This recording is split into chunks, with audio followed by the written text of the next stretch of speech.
This elephant was not afraid of this safari truck.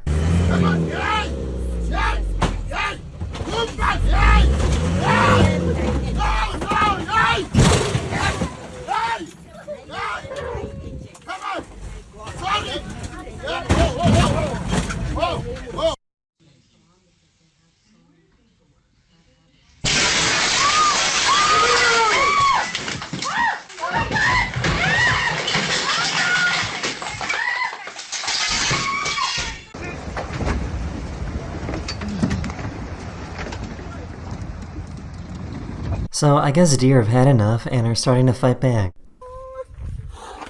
Oh, okay. Oh my god. Okay, I guess we don't get too close. Oh my gosh. Here's what a pregnant great white shark looks like.